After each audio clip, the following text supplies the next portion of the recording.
दोस्तों, जब हम रात में ऊपर आसमान की ओर देखते हैं तो हमें तारे और सितारे दिखाई देते हैं और हमें यह नहीं पता होता कि जो प्रकाश हमारी आंखों तक पहुंच रहा है वो कितना पुराना है और साथ ही साथ में क्या वो प्रकाश एक तारे से आ रहा है या किसी और चीज़ से आ रहा है। क्योंकि ब्रह्मांड में तारे सितारों के अलावा और भी बहुत सारी चीज़ें एग्जिस्ट करती हैं। एक चीज़ तो ऐसी एग्जिस्ट करती है कि जिससे प्रकाश भी नहीं निकल पाता। आज मैं उसी चीज़ की बात करने वाला हूँ जिसका नाम है ब्लैक होल। ब्लैक होल क्या होते हैं और ये इतने खतरनाक क्यों होते हैं। साथ ही साथ में आपको स्टीफन हॉकिंग और आइंस्टीन की भी मैं थ्योरी बताने वाला हूँ कि उनका ब्लैक होल के बारे में क्या सोचना था। दोस्तों, अभी तक यूनिवर्स में पाई जाने वाली अगर सबसे खतरनाक चीज़ है तो वो एक ब्लैक होल है, जिससे कि एक प्रकाश भी बाहर नहीं निकल सकता है। दोस्तों, एक ब्लैक होल स्पेस में वह जगह होती है जहाँ पर भौतिक के कोई भी नियम काम नहीं करते हैं। कहने का मतलब यह है कि इसमें समय और स्थान का कोई मतलब नहीं होता है। ये अपनी इच्छा अनुसार काम करता है और इसकी वर्किंग का अभी हमारे पास कोई भी डेटा नहीं है कि ये कैसे काम करता है और ये कहाँ कहाँ क्या क्या कर सकता है। तो आप लोग सोच रहे होंगे कि ब्लैक होल फिर होता क्या है। तो दोस्तों, एक रिक्वेस्ट है आप लोगों से, अगर चैनल को सब्सक्राइब नहीं की तो सब्सक्राइब कर देना, वीडियो अच्छी लगे तो लाइक भी करना।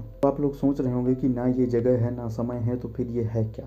तो ये केवल गुरुत्वाकर्षण और अंधकार से मिलकर बना होता है, जिसमें जाने वाला प्रकाश भी बाहर निकल कर नहीं आ सकता। इसका गुरुत्वाकर्षण इतना तेज होता है कि इसमें गई कोई भी चीज़ कभी भी बाहर नहीं निकल सकती। यहाँ तक कि इसमें अगर कोई जाइंट स्टार या जाइंट प्लैनेट भी फंस जाए तो वो भी नहीं सरवाइव कर पाएगा। इसमें इतनी ताकत होती है कि ये बड़े से बड़े तारे को चुटकियों में गायब कर देता है। चंद सेकंडों में उसे गैस में बदल देता है और ख़त्म कर देता है। इसके गुरुत्वाकर्षण की हम लोग कल्पना भी नहीं कर सकते हैं कि इतना इसका गुरुत्वाकर्षण इतना स्ट्रांग हो सकता है। और साथ ही में आप लोगों के मन में ये ख्याल आ रहा हो कि इसमें कोई भी चीज़ जाएगी तो ऐसा तो हो नहीं सकता कि निकल नहीं पाएगी। नहीं, इसमें आप कोई भी चीज़ संसार की जो हमारे पास है डालेंगे, वो चीज़ कभी भी इससे बाहर नहीं निकल पाएगी और इसकी अनंत गहराई में कहीं खो जाएगी, क्योंकि इसकी गहराई का भी अनुमान कुछ भी नहीं है। इसको मैं आपको एक एग्जाम्पल की तरीके से समझाने की कोशिश करता हूँ। जैसे कि हमारे हाथ में एक टार्च है और एक टार्च को जब हम किसी चीज़ पर डालते हैं तो उस चीज़ पर प्रकाश पड़ता है और प्रकाश रिफ्लेक्ट होकर हमारी आंखों तक आता है, फिर वो चीज़ हमें दिखाई देती है। लेकिन क्या हो आप उस चीज़ पर प्रकाश डालें और वो चीज़ प्रकाश को रिफ्लेक्ट ही न करे, अपने अंदर अवशोषित कर ले, उसे बाहर निकलने ही न दे, वो चीज़ आपको दिखाई ही नहीं देगी, क्योंकि हमारी आंखें बिना प्रकाश के सामने रखी हुई चीज़ को नहीं देख सकती हैं। तो ये होता है ब्लैक होल की, उसमें पड़ने वाले प्रकाश को वो अवशोषित कर लेता है और बाहर निकलने नहीं देता है। इसलिए हम कहते हैं कि जो प्रकाश होता है वो ब्लैक होल में फंस जाता है और बाहर नहीं निकल पाता है।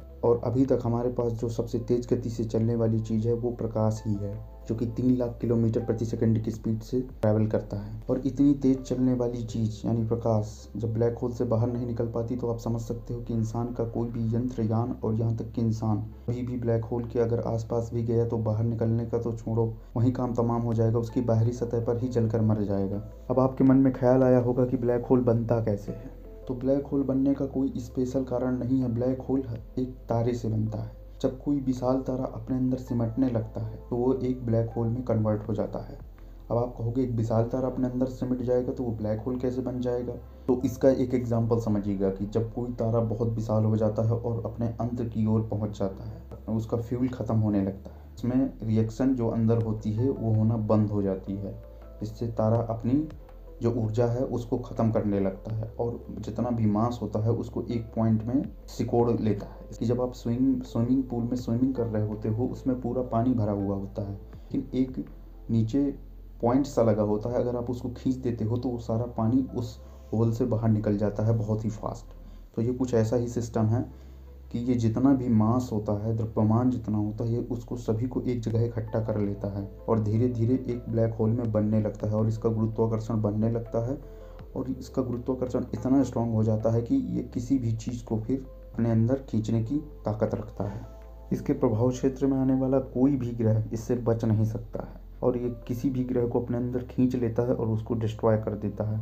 इस इवेंट को हम लोग इवेंट होराइजन कहते हैं। बात करते हैं स्टीफन हॉकिंग का, इसके बारे में क्या सोचना था। स्टीफन हॉकिंग के अनुसार ब्लैक होल के बाहरी हिस्से को इवेंट होराइजन कहते हैं। तो स्टीफन हॉकिंग ने अपनी खोज में यह बताया था कि हॉकिंग रेडिएशन के चलते एक दिन ब्लैक होल पूरी तरह द्रव्यमान मुक्त होकर गायब हो जाता है। कहने का मतलब यह है कि अपने द्रव्यमान को ये पूरा का पूरा अपने अंदर शोषित करके ख़त्म करके गायब सा हो जाता है। और स्पेस में आपको ये बहुत ही मुश्किल से दिखाई देते हैं, क्योंकि ये ज़्यादातर डार्क ही होते हैं और इनसे प्रकाश भी बाहर नहीं आ सकता है। बात करें सबसे पहले ब्लैक होल की खोज किसने की थी, तो ब्लैक होल की खोज कार्ल स्क्वार्च चिल्ड और जॉन व्हीलर ने की थी। आप सोच रहे हो कि अगर कोई व्यक्ति ब्लैक होल पर कूद जाए तो उसके साथ क्या होगा। तो कोई भी व्यक्ति अगर ब्लैक होल के ऊपर कूदना चाहे और कूद भी जाता है, वह उसकी बाहरी सतह पर ही जलकर खाक हो जाएगा।